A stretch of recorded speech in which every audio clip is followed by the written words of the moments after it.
Halo pemirsa, kembali lagi di Wani Sore.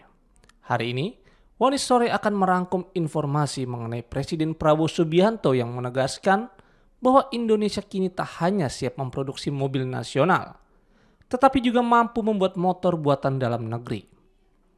Pernyataan itu disampaikannya saat meluncurkan program penyediaan Interactive Flat Panel atau IFP atau Smartboard di SMP Negeri 4 Bekasi, Jawa Barat pada Senin 17 November.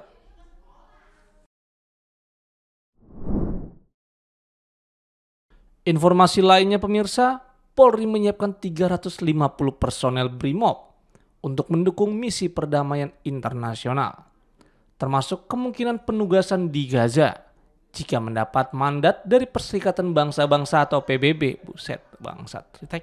Ritek.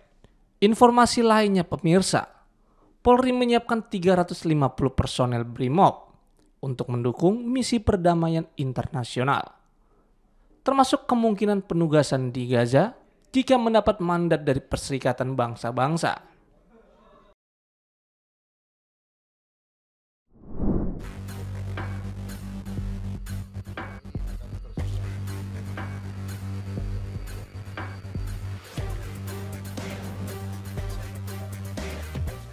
Presiden Prabowo Subianto mengatakan bahwa Indonesia mampu memproduksi motor buatan dalam negeri, bukan hanya mobil nasional.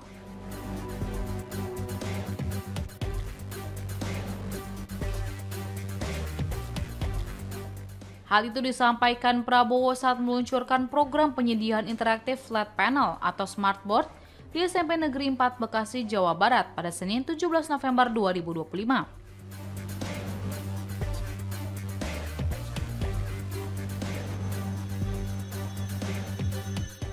Prabowo mulanya berpesan kepada seluruh siswa untuk terus belajar dengan giat agar Indonesia menjadi negara yang hebat di masa mendatang.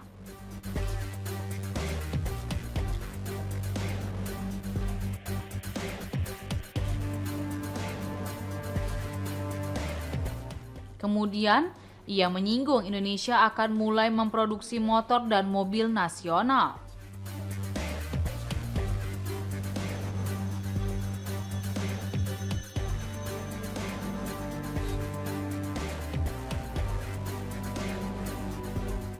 Prabowo memastikan Indonesia telah siap melakukan produksi massal untuk kedua kendaraan tersebut.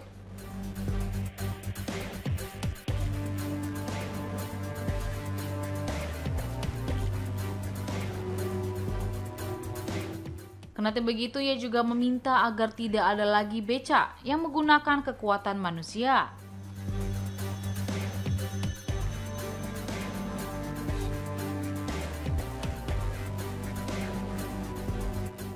Menurut kepala negara itu, seluruh becak di Indonesia harus menggunakan motor listrik.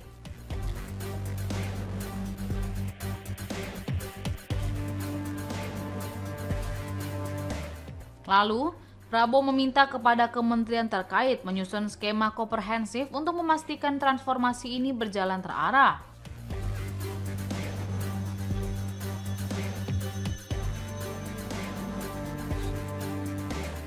Termasuk perlindungan sosial bagi para pengemudi becak dan pelaku transportasi rakyat lainnya.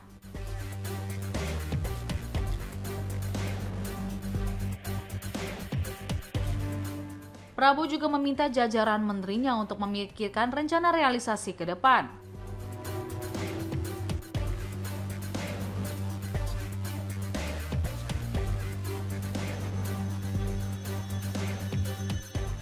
Ia memerintahkan Indonesia harus bangkit bersama-sama menuju Indonesia Emas 2045.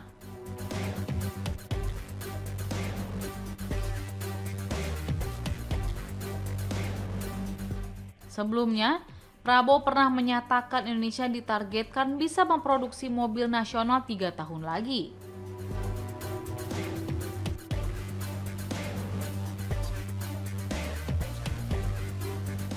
Ia mengatakan proyek pembuatan mobil nasional sudah mulai dilakukan.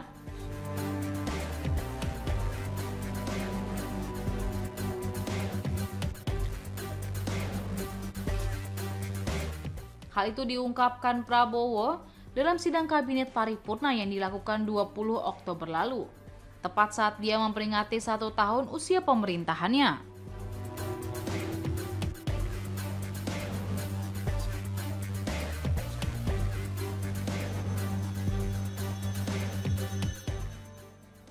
Dan semua anak-anak sekolah di Indonesia belajar yang baik, masa depanmu cerah. Indonesia nanti insya Allah akan jadi negara yang hebat. Ya. Kita akan punya mobil buatan Indonesia sendiri, motor buatan Indonesia sendiri. Ya. Saya sudah siapkan nanti semua becak di seluruh Indonesia harus becak pakai motor listrik.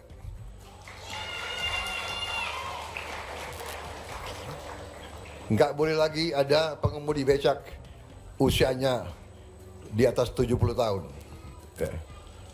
Nanti tolong para menteri pikirkan rencana bagaimana, ya. Pokoknya Indonesia akan bangkit bersama-sama, kita menuju Indonesia yang hebat, Indonesia emas. Wassalamualaikum warahmatullahi wabarakatuh.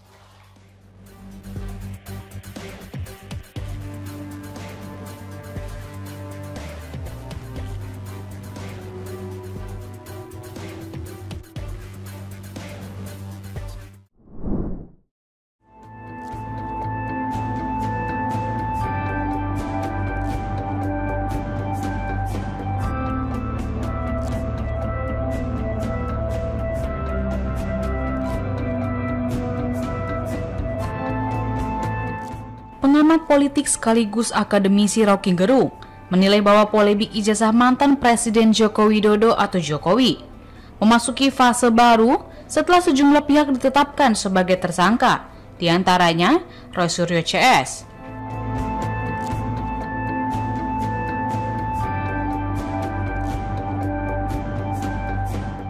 Menurut Rocky, langkah hukum ini justru bisa membuka ruang lebih luas untuk menelusuri ulang berbagai persoalan politik pada era Jokowi.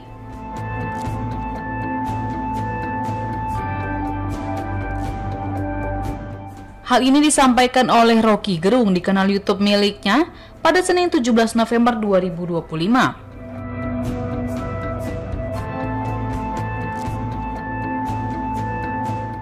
Bahkan ia menyebut posisi Jokowi kini berada pada titik yang paling membuat frustasi.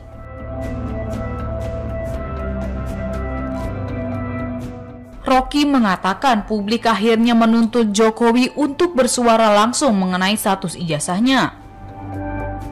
Ia menilai persoalan ini bukan lagi semata-mata soal gugatan hukum, namun menyangkut hak publik yang tak pernah terjawab selama bertahun-tahun.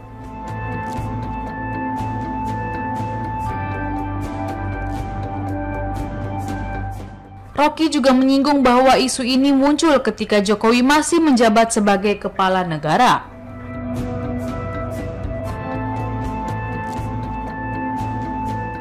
Sehingga dokumen tersebut menurutnya secara moral turut menjadi ranah publik.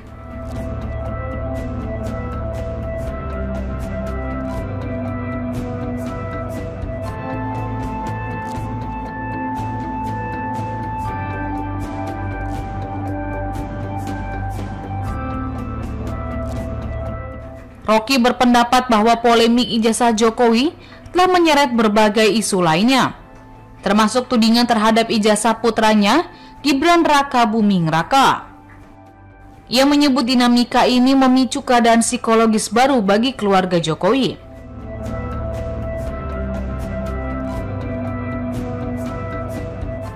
Rocky bahkan menilai persidangan dapat menjadi ruang terbuka bagi publik untuk mengulas kembali berbagai kebijakan besar pemerintahan Jokowi.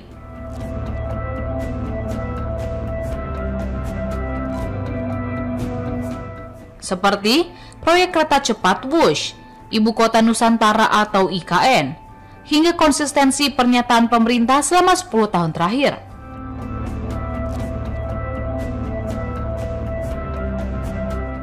Jadi, menurut Rocky, akan dibuka ulang suatu teater baru untuk melihat di belakang layar selama 10 tahun pemerintahan Jokowi ini. Ia mengatakan kasakusuk politik Jokowi apakah menghasilkan kenyamanan publik atau justru menyembunyikan kejahatan publik.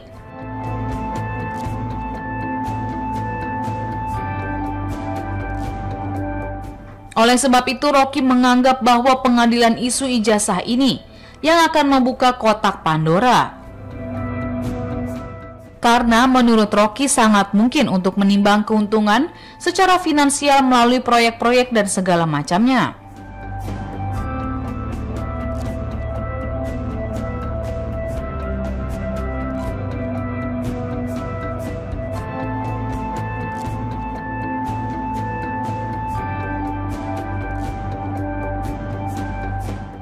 Di sisi lain, Rocky melihat proses hukum ini justru dapat menguntungkan Presiden Prabowo Subianto.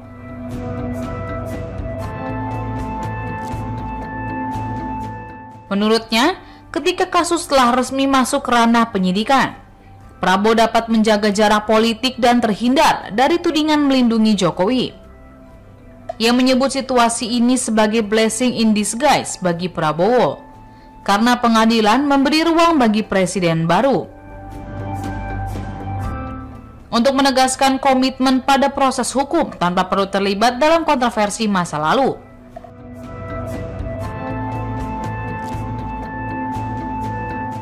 Rocky menegaskan bahwa publik kini menuntut lebih dari sekedar proses hukum, tetapi kejujuran para pemimpin. Ia mengatakan kesempatan ini sebagai awal sejarah baru bagi politik Indonesia.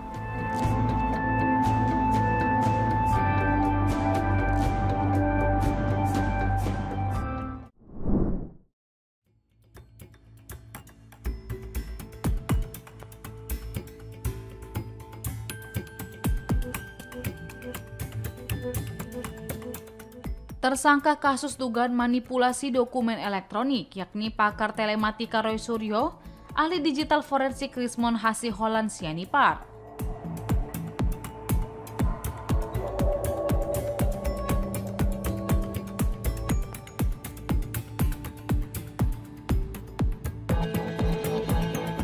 Serta Dr. Tifauzia Tiasuma atau Dr. Tifa, mengajukan sejumlah saksi ahli meringankan kepada penyidik Polda Metro Jaya.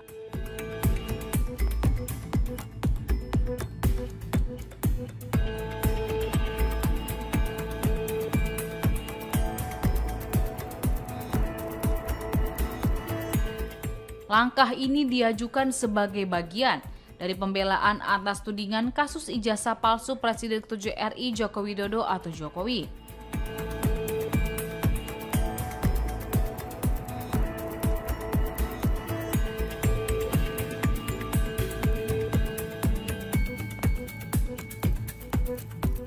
Pengacara Roy Suryo CS Ahmad Khozinuddin menyampaikan bahwa para saksi dan ahli yang diajukan merupakan bagian dari hak tersangka dalam proses penyidikan.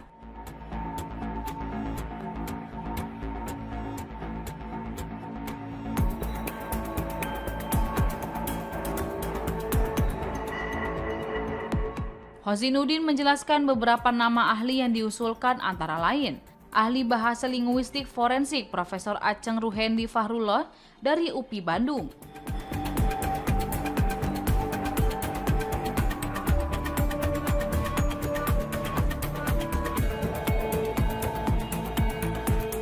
ahli pidana Ganjar Laksmana Bona Prata Bondan dari Universitas Indonesia,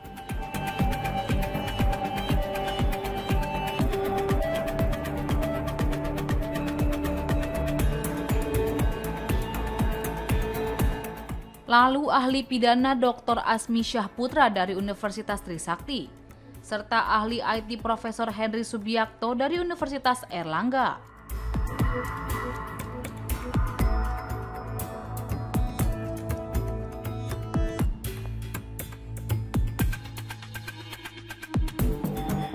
Sementara itu, sosok saksi yang diajukan oleh kubu Roy Suryo antara lain dari bidang jurnalistik dan aktivis,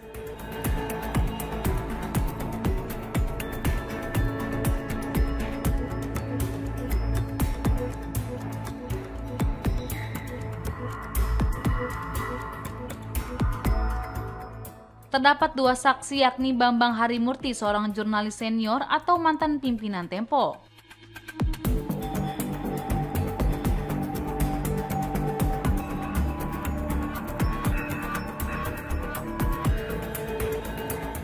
Dan Syamsuddin Alimsyah, pendiri Komite Pemantau Legislatif Indonesia.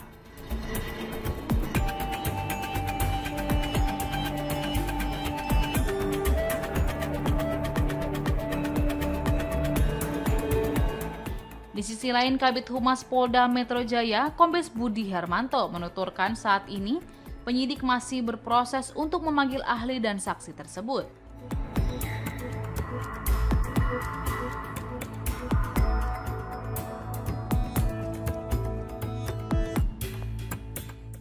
Namun, Budi belum mengungkap lebih detail kapan saksi dan ahli akan dimintai keterangannya di Polda Metro Jaya.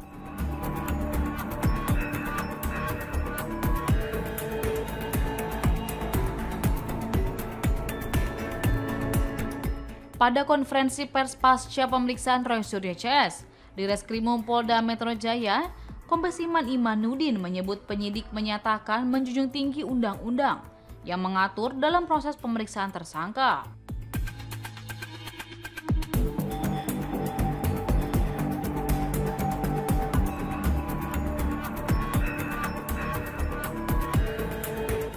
Diketahui proses pemeriksaan terhadap Roy, Rismond, dan Dr. Tifa rampung dilakukan selama 9 jam.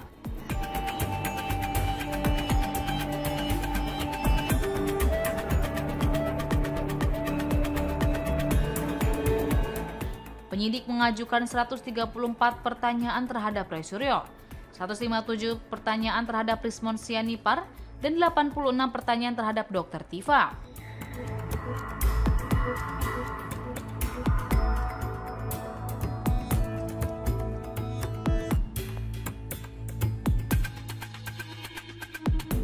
Setelah menjalani pemeriksaan panjang, ketiganya tidak ditahan dan diperbolehkan pulang.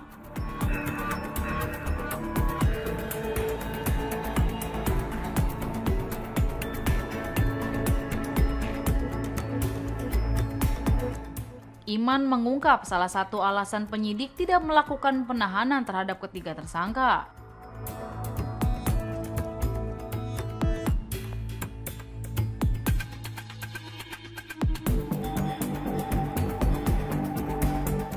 Hal ini dikarenakan para tersangka akan mengajukan ahli dan saksi yang meringankan.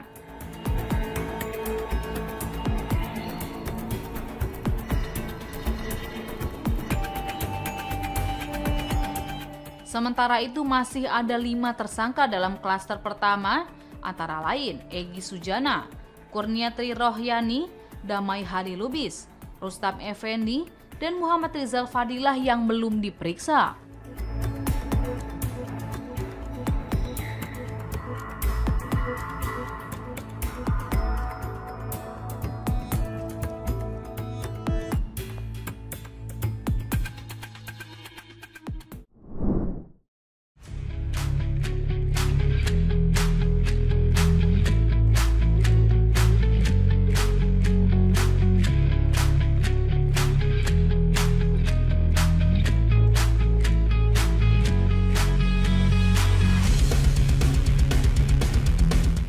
Ketua Badan Tim Nasional atau BTN Sumarji memberikan pembaruan mengenai persiapan Timnas Indonesia U22 menjelang SEA Games 2025.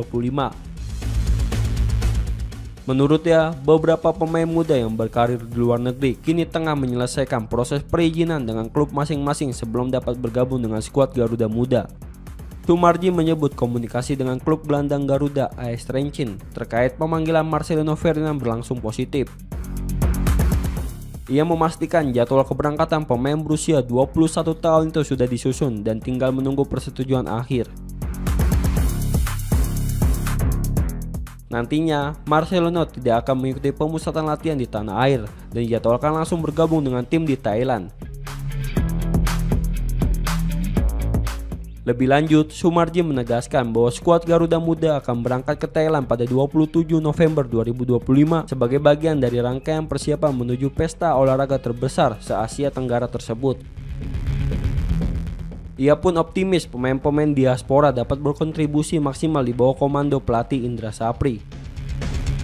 Selain Marcelino, beberapa pemain keturunan seperti Ivar Jenner, Mauro Gistra, dan sejumlah nama lain juga diproyeksikan memperkuat timnas U22 pada ajang SEA Games 2025.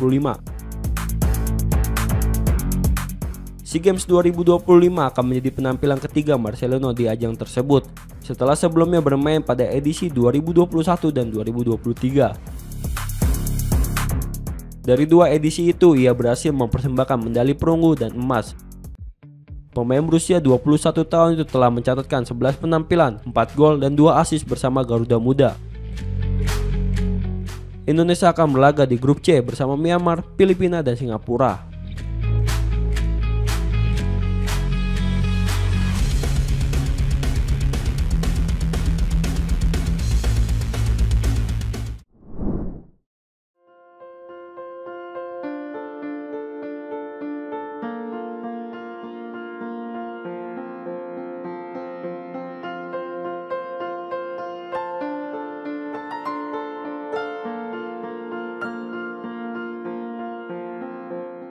Permukaan air laut di Pantai Mutiara, Penjaringan, Jakarta Utara kini berada lebih tinggi dari daratan. Inilah kondisi permukaan air laut di Pantai Mutiara pada Senin 17 November siang. Terlihat bahwa permukaan air berada lebih tinggi daripada daratan. Air laut yang seharusnya mengalir ke wilayah daratan tertahan oleh tanggul, namun keadaan ini tetap menimbulkan kekhawatiran. Menurut Badan Riset dan Inovasi Nasional atau BRIN, fenomena tersebut disebabkan oleh penurunan muka tanah di Jakarta yang mencapai 10 hingga 30 cm per tahun. Struktur tanah Jakarta yang bersifat aluvial serta penggunaan air tanah berlebihan, baik oleh industri maupun rumah tangga, memperparah kondisi penurunan tersebut.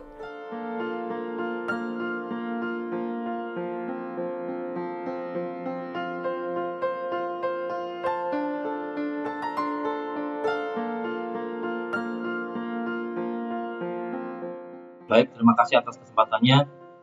Di sini akan saya coba menjelaskan secara singkat apa yang terjadi di Jakarta yang sedang viral, yaitu naiknya muka air sehingga masuk ke darat dan bisa menyebabkan terjadi banjir yang cukup parah. Banyak beberapa hal faktor yang menyebabkannya. Pertama adalah dari laut, yaitu terjadinya gelombang pasang, yaitu pasang tinggi yang mungkin bisa terjadi 2 kali dalam sebulan, dan itu berparah dengan adanya cuaca yang kurang bersahabat, angin yang kencang dan gelombang yang tinggi yang menyebabkan terjadinya tambahan air yang masuk ke daratan akibat dorongan dari gelombang dan angin tersebut. Yang kedua adalah yang mungkin ini jadi faktor utama, yaitu terjadinya land subsidence atau penurunan muka tanah yang kalau di Jakarta itu berdasarkan data yang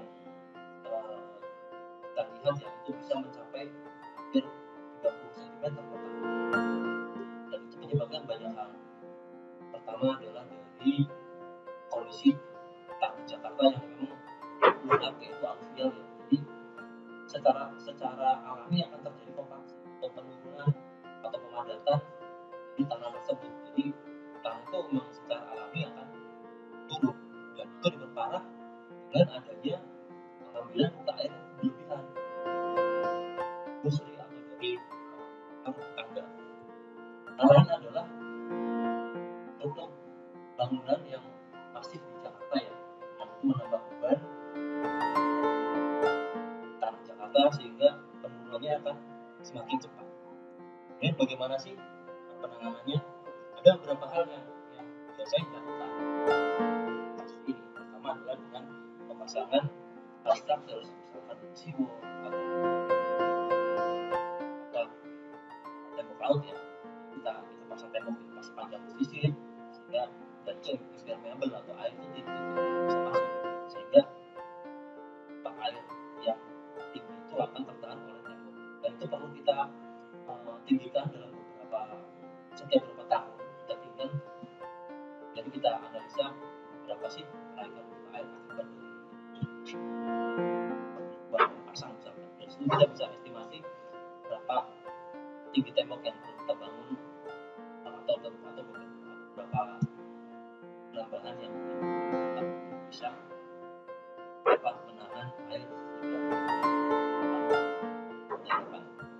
Hal lain yang perlu kita kerjakan adalah mengurangi beban Jakarta, itu mengurangi penggunaan air tanah di Jakarta, misalkan dengan cara menambah jaringan air bersih.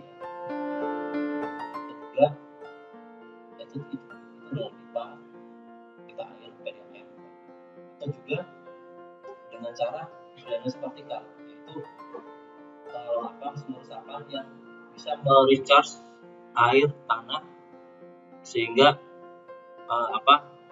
kondisinya itu akan tersedia seperti sedia kala. Dan mungkin yang paling penting adalah kita perlu adanya aturan yang terkait dengan zona penggunaan air tanah. Jadi kita nggak bisa kemudian memakai air tanah sembarangan, tapi itu perlu analisa yang detail, berapa sih penggunaan air tanah di Jakarta dan berapa sih penurunan muka tanah, itu perlu kita hitung analisa sehingga aturannya dapat adil dan bijak pada semuanya.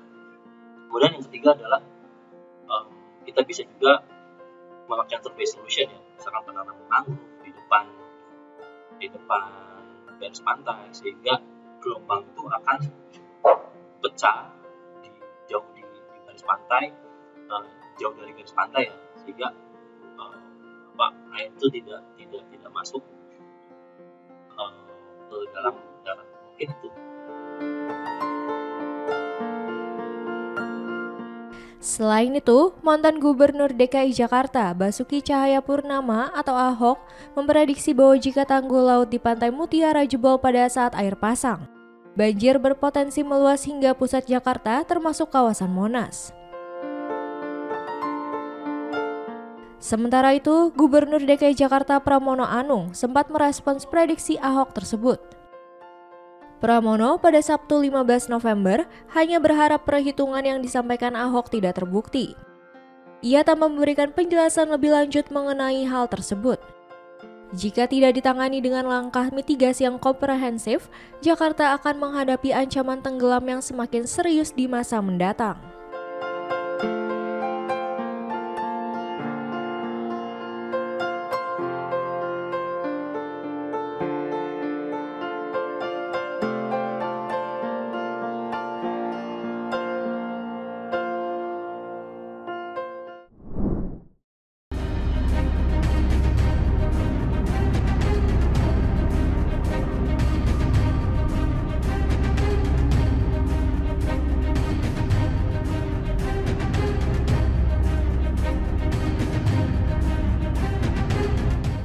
Video yang memperlihatkan pendakwa asal Kediri Elham Yahya Lukman atau Gus Elham mencium sejumlah anak perempuan memicu kecaman luas di media sosial.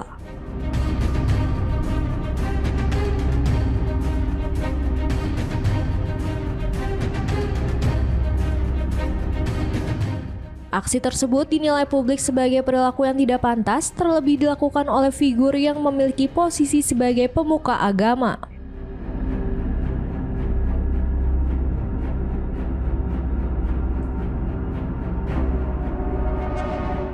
Menteri Agama Nasaruddin Umar menegaskan bahwa segala bentuk tindakan yang bertentangan dengan moralitas harus ditolak bersama.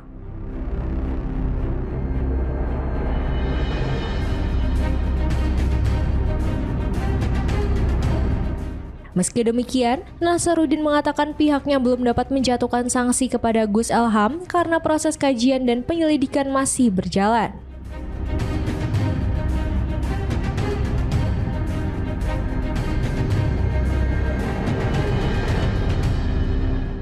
Ia menekankan bahwa Kemenak harus terlebih dahulu memastikan dasar hukum dan bentuk pelanggaran sebelum mengambil keputusan.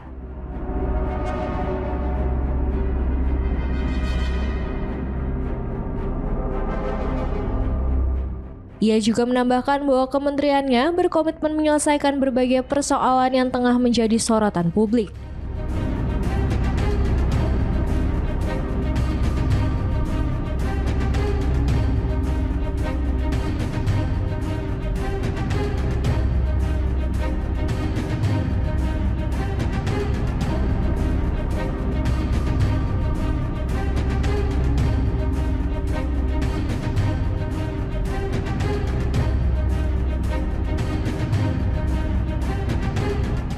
Kemenak selanjutnya juga tengah memperkuat langkah preventif dengan mengoptimalkan tim pembinaan pesantren demi memastikan ruang pendidikan agama tetap aman dan bebas dari segala bentuk penyimpangan.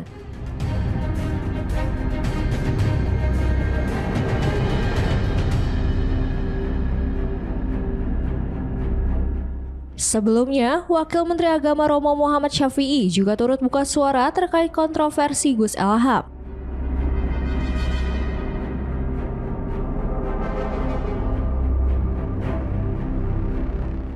Ia menyatakan perilaku tersebut tidak layak dilakukan oleh siapapun, terlebih oleh tokoh agama.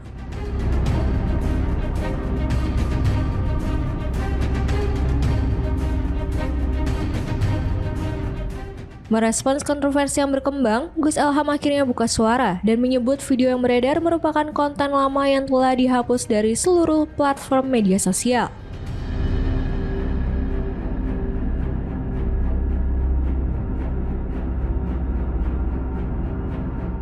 Ia mengklaim bahwa anak-anak dalam video itu berada di bawah pengawasan orang tua yang mengikuti kegiatan pengajiannya.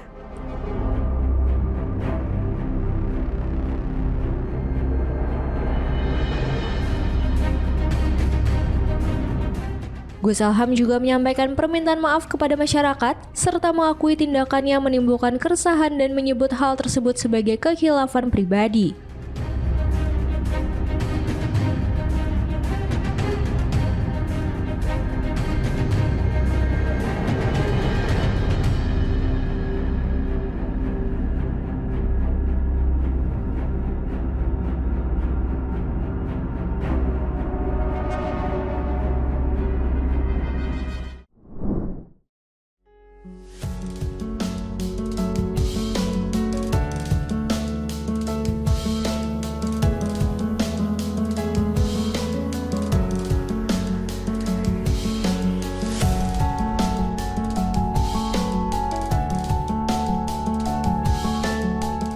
Polri menyiapkan 350 personil BRIMOB untuk mendukung misi perdamaian internasional, termasuk kemungkinan penugasan di Gaza jika mendapat mandat dari Perserikatan Bangsa-Bangsa atau PBB. Hal itu dikatakan oleh Komandan Korps BRIMOB atau Dankor BRIMOB Polri Komjen Pol Ramdhani Hidayat Selasa, 18 November 2025. Ia menyebut jumlah pasukan bersifat fleksibel dan disesuaikan dengan kebutuhan, menunjukkan kesiapsiagaan Polri menghadapi situasi global. Ramdhani juga menyebut Polri siap mendukung kebijakan Presiden Prabowo Subianto dalam menjaga perdamaian, melindungi hak asasi manusia, dan membantu saudara-saudara di Gaza jika mendapat mandat. Ramdhani mengatakan ratusan personel itu merupakan putra-putri terbaik Polri yang tengah mengikuti latihan dasar penjaga perdamaian PBB. Pelatihan meliputi perlindungan warga sipil, respons kemanusiaan, kedisiplinan terhadap aturan operasi atau Rules of Engagement, hingga kemampuan beradaptasi di lingkungan konflik internasional. Dalam 5 tahun terakhir, Polri telah terlibat dalam sejumlah misi perdamaian PBB, termasuk pengiriman Forward Police Unit atau FPU ke MINUSCA di Republik Afrika Tengah. Pasukan Indonesia mendapat apresiasi atas pelaksanaan patroli malam, perlindungan warga, serta kontribusi terhadap stabilitas keamanan. Bahkan Indonesia menerima penghargaan dari Sekretaris Jenderal PBB atas dedikasi tersebut. Polri juga terus meningkatkan kapasitas peacekeeping melalui pusat pelatihan khusus serta menambah jumlah polisi wanita dalam misi global.